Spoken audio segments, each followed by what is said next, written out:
Hello everyone, and thanks for tuning in for this paranormal pit stop. Tonight, we'll be exploring an iconic and historic burying grounds located off of Broadway Street out of Sacramento, California, that's recognized as the city's oldest graveyard and that were designed to resemble a Victorian garden, laden with roses that are rumored to be amongst the finest in the whole of the state, shrouded in a range of chilling local legends and ghost stories pertaining to its lengthy past. Are you sure you're ready to brave the history and hauntings of the Sacramento Historic City Cemetery?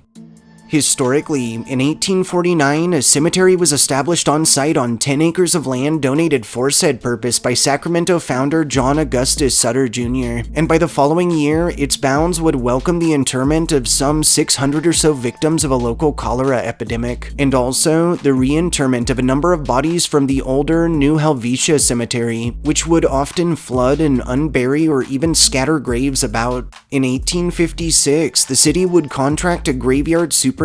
who was also tasked with planning and coordinating the site, and in 1880, one Margaret Crocker would donate an additional 23 acres to the establishment, allowing for the cemetery to be expanded upon greatly, and resulting in the construction of the yard's greenhouse, of its bell conservatory, and in landscaping of its more modern appearance. While the older New Helvetia Cemetery would continue operations for a time, sadly, over the years, most of its tombs and markers were removed, vandalized, or destroyed, and through the 1950s, the remainder of its interments were moved to the city cemetery or elsewhere in order to make way for the new Sutter Junior High School, while officializing the Sacramento Historic City Cemetery as the oldest in the city. Oh, and before you all even start commenting on this one, we know we're looking into the middle school, and it's literally haunted, so expect a future upload. In 1957, the city cemetery would be honored as a state historic landmark. However, sadly, over subsequent years, it would begin to show the effects of time, weather, and of vandalism. Until 1986, when a group of concerned locals banded together to form the Old City Cemetery Committee, working diligently to preserve the yard, and more recently in 2014, it was honored on the National Register of Historic Places.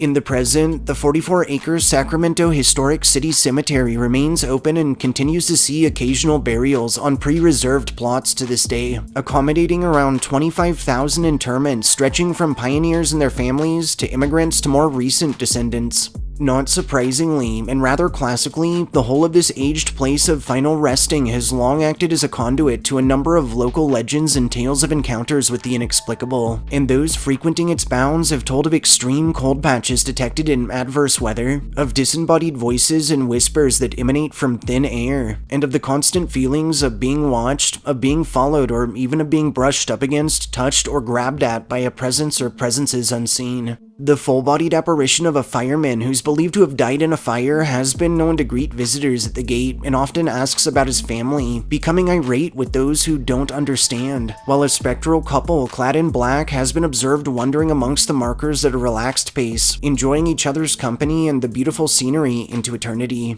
Several informal investigations of the city cemetery have yielded high EMF fluctuations, hits on thermal equipment, and orbs in strange forms captured in photography and video, while near a number of unmarked graves, shadowy masses believed to be what remains of those long since forgotten have been sighted drifting just above the earth. The entity of what is assumed to be Casey Jones has been spied standing right near his own grave. The ghost of a black pit bull, which is believed to belong to a former caretaker or guard, has been known to follow visitors around passively, seemingly keeping tabs on the yard. And near the gravesite of 12-year-old Mae Woolsey, who passed in 1879, many have told of an overwhelmingly positive feeling, and even of run-ins with little Mae herself, who was always busy playing about and who's seemingly happy in her afterlife. To end on an absolutely epic note, graveyard legend intertwines with actual history to tell of a fateful train ride on September 26th of 1880, when railroad engineer turned hero William Brown managed to separate a passenger train from his engine just before the engine plunged into the waters below, resulting in Brown's death by drowning, and in said passengers being able to see their families that night.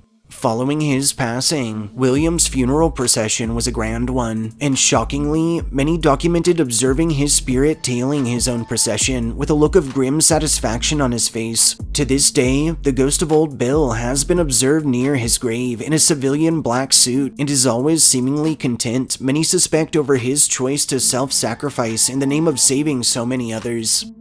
Thanks for joining us for this paranormal pit stop. If you enjoyed hearing our histories and ghost stories, subscribe to our channel, like this upload, and share us with anyone you feel could use a good scare. We'll catch you all next time.